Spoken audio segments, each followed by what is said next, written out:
In my title, which is To Be Determined, no, that's the title. I'm referring to the fact that we are the determining factor in how we experience our lives. An oriental saying reminds us, you can't keep birds from flying over your head, but you can keep them from building a nest in your hair. Every day, we are bombarded with negative suggestions from the world around us, on TV, in the papers, on social media, and often even our own personal experiences or circumstances bring the sense of doom and gloom to mind. It is up to us to either continue to accept these negative messages, to let them slide harmlessly over our head, or to transform the energy being created into something positive, uplifting, healing. We don't have to be bound by scripts given to us by society or the scripts that we have created for ourselves in the past. Each day is new. The elements of our consciousness for each day are to be determined by us for ourselves. There is, I want you to think about this for a moment, because there's power in this thought. We can't keep birds from flying over our head, but we can keep them from building a nest in our hair. We make the difference. It speaks of the choices that we are empowered to make about our life, and consequently, about this life that we experience in common, in communion with others. We make the difference. I'd like to share a story which melted my heart by showing how we have influence on the lives of others. A farmer had some puppies that he needed to sell. He painted a sign, an advertising sign, about the 4 pups, and he set about nailing it on a post at the edge of his yard. As he was driving the very last nail into the post, he felt a tug on the leg of his overalls. He looked down into the eyes of a little boy. "Mister," the boy said, "I want to buy one of your puppies." "Well," said the farmer, as he wiped the sweat from the back of his neck, "these puppies come from fine parents, and they cost a good deal of money." The boy dropped his head for a moment, and then, reaching deep into his pocket, he pulled out a handful of change, and he lifted it up to the farmer. "I've got $2.30, he said. "Is that enough to take a look at the puppies?" "Sure," the farmer said, and with that, he let out a whistle. "Here, Dolly! Come on, girl!" And out from the doghouse and down the ramp ran Dolly and 4 little balls of fur. The little boy pressed his face against the chain-link fence, his eye dancing with delight. As the dogs made their way to the fence, he noticed something else was stirring in the doghouse. Slowly, another little ball of fur appeared. This one was noticeably smaller. Down the ramp it slid. Then, in an awkward manner, the little pup began hobbling toward the others, doing its best to catch up. "I want that one," the little boy said, pointing to the runt.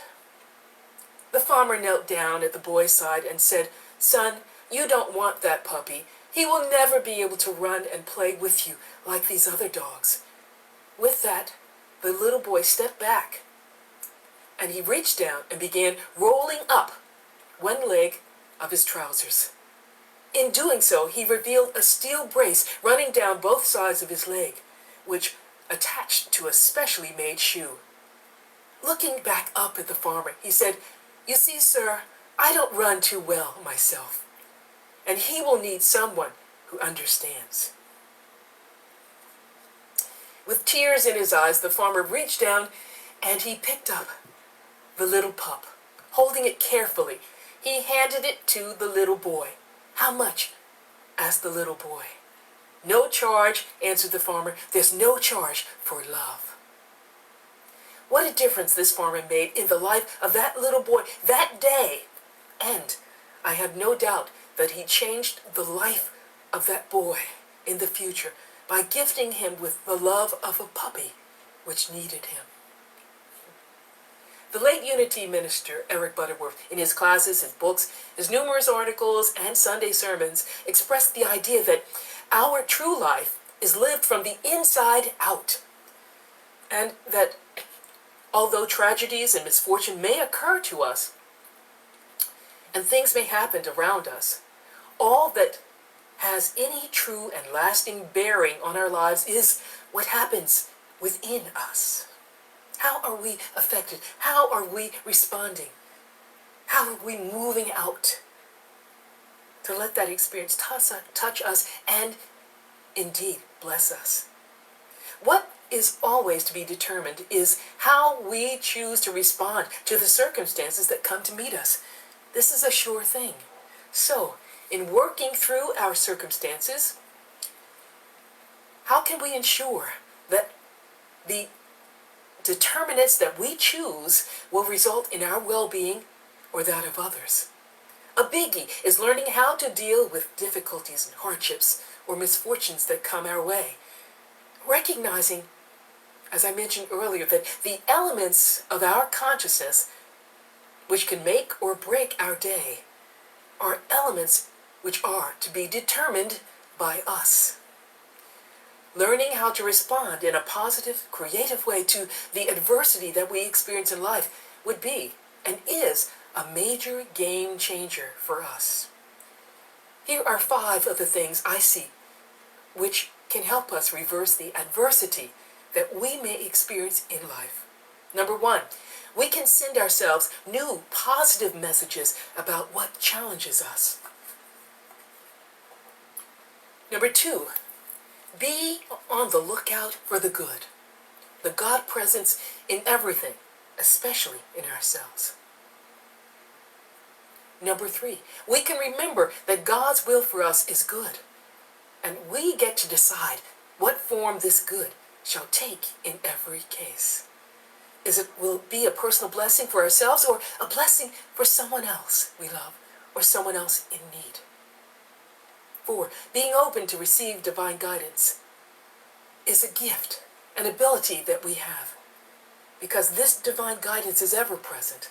Sometimes we close our eyes to it because we fear that this guidance may lead us to experience something that we don't want to experience, but we can know that whatever we're being guided to, God means it for good. God means it for a blessing in our lives. And number 5, following this guidance, allowing the resistance that we feel to fade away. Breathe deeply in the awareness of this presence, and we can freely let go of our hesitancy. And now, excuse me, I'd like to share a spiritual process for doing all 5 of these things. This process is called the answer attitude, which was developed by the Unity minister Charles Roth, and he shared this in his book, Mind, the Master Power.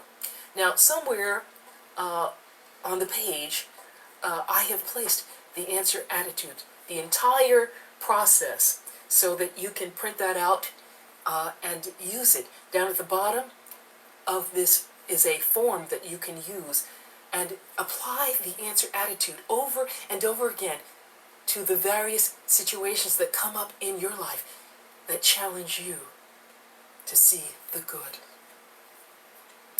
Roth's premise is that whenever we ask a question, when we put this out in the universe, God, working through the universe, has an answer available for us at the same time.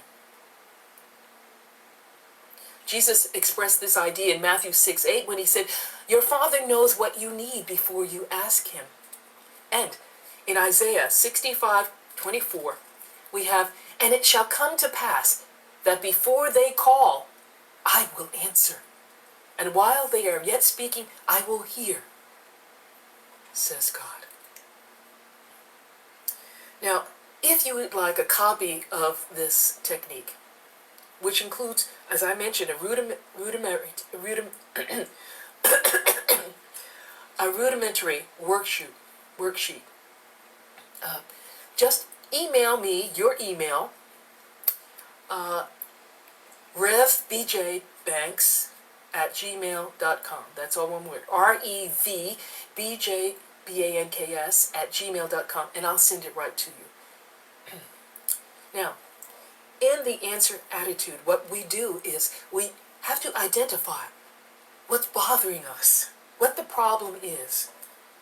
And we have to take a little time in quietness to allow ourselves to be aware of what is the heart of whatever the problem is. Initially, it might be because so-and-so did this or so-and-so did that or whatever, but at the heart of it, it comes down to, as Eric Butterworth said, how it is working within us. And so it becomes how I'm feeling about this situation, how I'm reacting to this situation, and how I would like to be feeling and thinking and responding to it.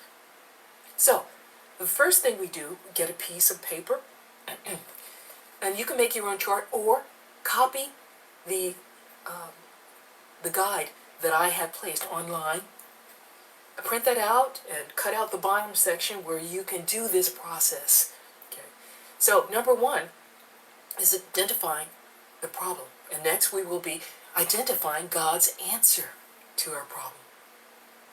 One, my problem. Take a piece of paper and write down the words "my problem" at the top. Then explore, what exactly is my problem? Think about this and write the answer down. Now, question yourself honestly and try to pinpoint the basics of your problem, as I said. Don't let your thoughts whirl around all the different details of the problem. Okay? And don't go off on an emotional binge. We have a right to our feelings, but when we want to experience healing, at some point, we must choose to release those negative thoughts and feelings that are hindering our ability to be and express wholeness. Think about this problem calmly, like you're reading the news in a newspaper or you're a news reporter taking down the facts of the case. You want to write down the problem clearly, concisely, and as briefly as possible. And now the second part of the answer attitude is God's answer. After you're done describing what the problem is, underneath this, write the words, God's answer. Here, write out God's answer by looking at all the negative words or phrases that you expressed in your original problem labeled "my problem."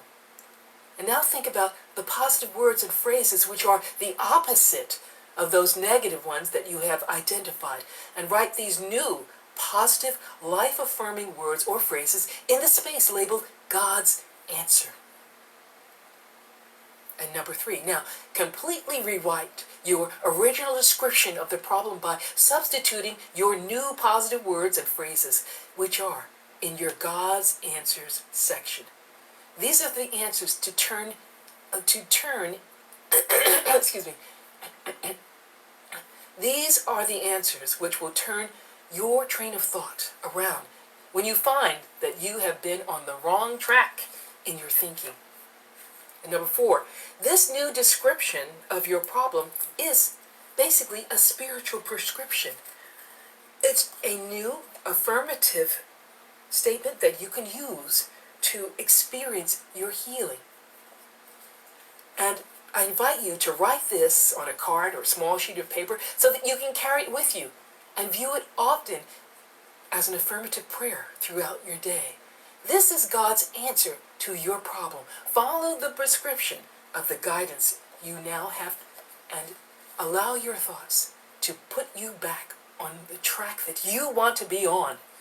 Use this affirmative treatment often, especially when you feel yourself worrying or fearful about what you described as your problem. Simply claim God's answer instead of claiming the problem. Use this as a meditation, allowing yourself to feel and to image the fulfillment of the truth in God's answer. Here is an example from Charles Roth's book. Under my problem, you might write down something like this. I'm nervous and tense about the new work that they have given me at the office. I'm afraid I won't live up to their expectations, and all that I have worked for will be lost. But I desperately need the money to fulfill my obligations here at home. Excuse me. Now, write God's answer to that problem. The first thing you see in your problem that you've written down is that you have attached your identity, your spiritual identity, your I am, with the negative, with the problem, saying, I am nervous. I am tense. I am afraid. I desperately need. Get in touch with how those lead you to feel lack and limitation, doom and gloom. So now look for their opposites and write the new positive statement, replacing these negative words and phrases with the positive, life-affirming and uplifting words. Remember, affirmations refer to and make firm in our mind and heart the spiritual conditions that we need for the outer manifestation of the good we seek.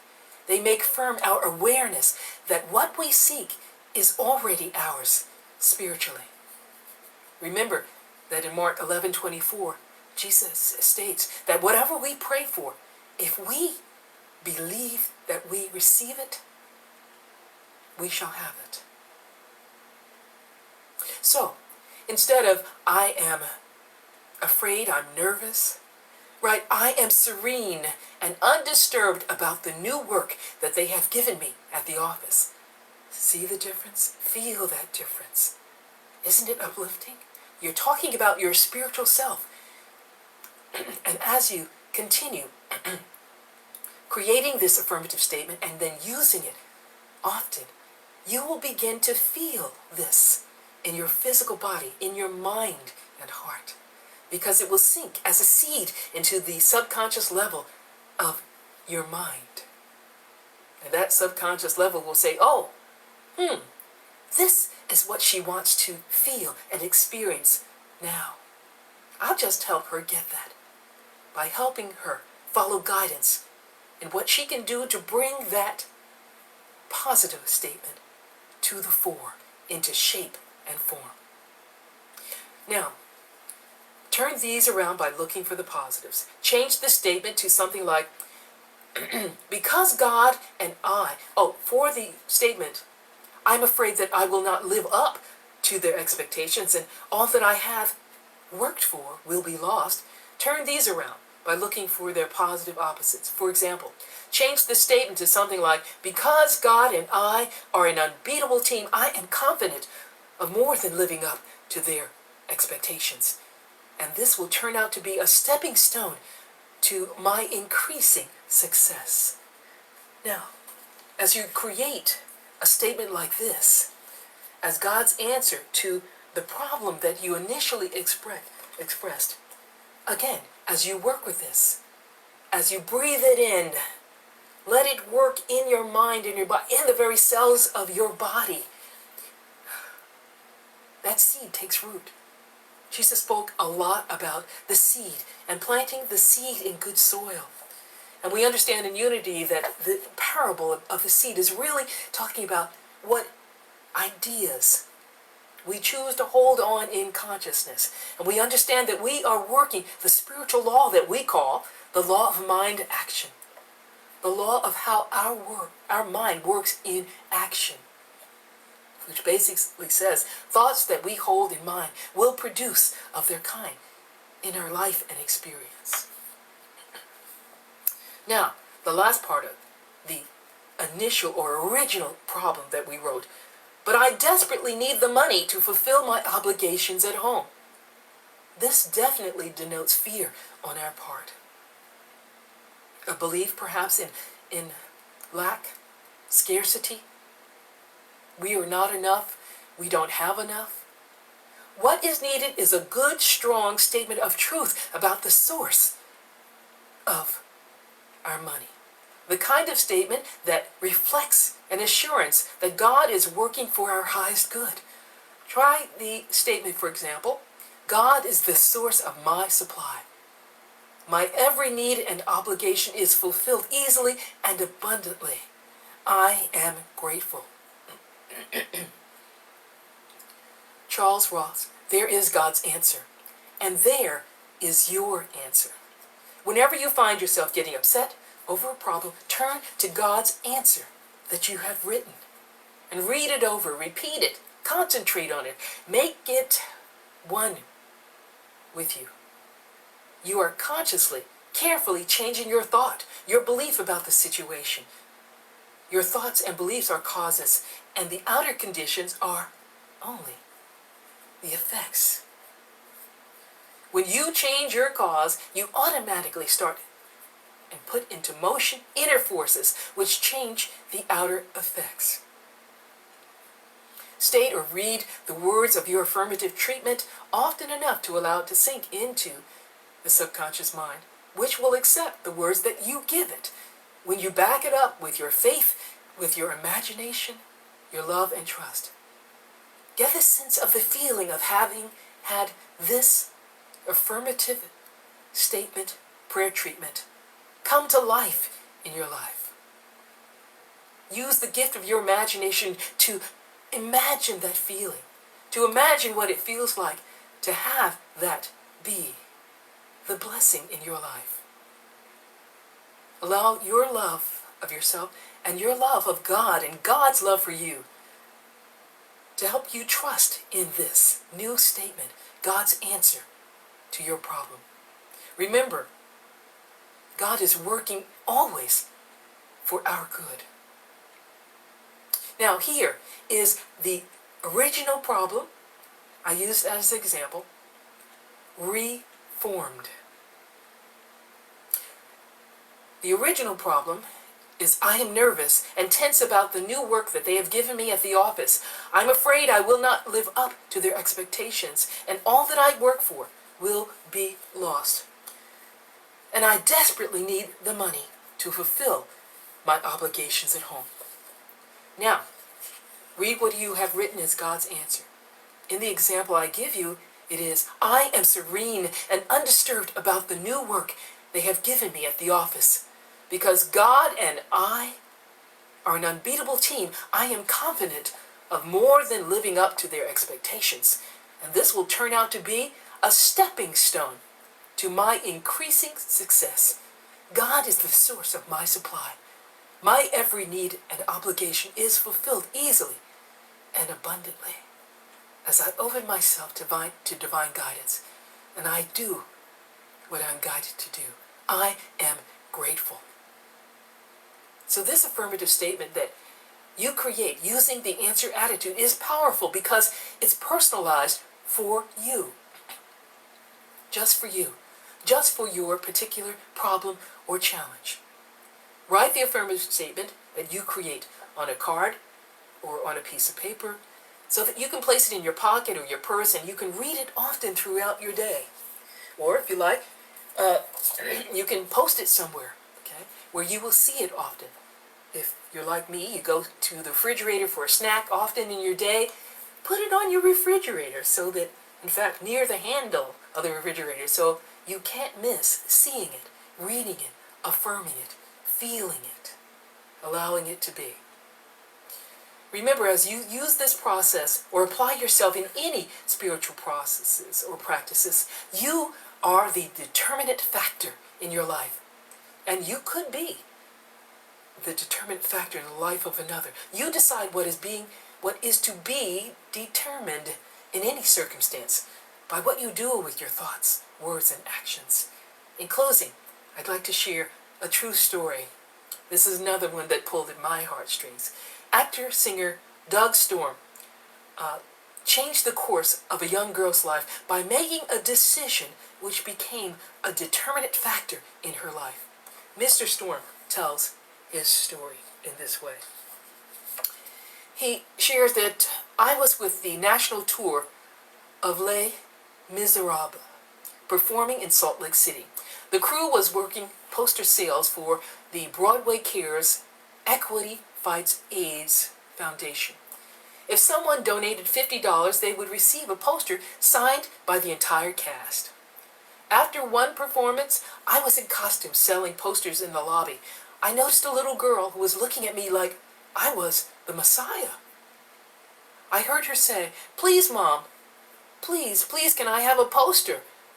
Please, oh please, oh please." Her mom looked sad and said no, and they walked away. It was a moment I will never forget. In my left ear, I heard quite distinctly a little whisper that said, "Go, Doug, go!" Suddenly, without giving it any more thought, I followed that guidance. I took off in full costume. Without giving it another thought, I ran outside the theater. And after walking through the crowds looking for the girl, I saw her and her mother down the block. They had already crossed the street. As I was running down the street to get to them, I thought that I was so busted. But I didn't really care. I knew that this was something I needed to do. As I approached the girl, I said, "Excuse me," and she turned around and just stared. "You forgot your poster," and I handed her the poster, and I was gone. I turned around so fast and ran back to the theater before anyone could say anything. And I went to the company manager's office, and I said, "I gave one of our posters away. Here is my $50, my contribution to Broadway Cares." A few days later, there was a letter that showed up on the call board, and it read, "Dear cast of Les Miserables, you moved me so much. Thank you. I also want to thank you for giving my daughter that poster. I don't know who you were, but you were a nice young person, but you were gone before I could say thank you. Let me tell you a little about my daughter. She is sick. She was not expected to live past a very young age, and she is still here with us. So the future is really uncertain. She always wanted to see Les Miserables. They even sneaked her out of the hospital that night so that we could come see your show. The tickets were a gift from a family friend of ours. I'm a single mom, you see. Money is very tight. And it broke my heart to not be able to buy the poster for my daughter. Thank you so much, whoever you are. Thank you, thank you, thank you." Well, the whole cast was standing around me, weeping. I didn't say a word, Doug said. 4 years later, I froze. Standing there was that same little girl. She said, "Hi, I knew you were in the show because I've been following it on the internet. I brought you a little package. Here's a card for you." "Oh my gosh, how are you doing?" I asked. "Do you want to come in? Are you seeing the show tonight?" "No," she said. "I'm not seeing the show tonight. I'm seeing it tomorrow. I'm seeing the very last show." And I said, "Well, why don't you come around tomorrow? Come early, before the show, and I'll take you backstage." I went upstairs and I started putting on my makeup. I stopped for a second to read the card she had given me. It read, "I just wanted to let you know that I've just been accepted at NYU Tisch School of the Arts for Drama. I'm going to enroll because someday I want to give a kid a poster. Thank you for helping shape my life." Doug Storm said, I lost it. In a moment of my own despair and selfish, jaded bitterness, there was that kid. Everything came full circle. That alone, he said, is why I got into this business. That was Doug Storm in Making It on Broadway. God bless you, everyone.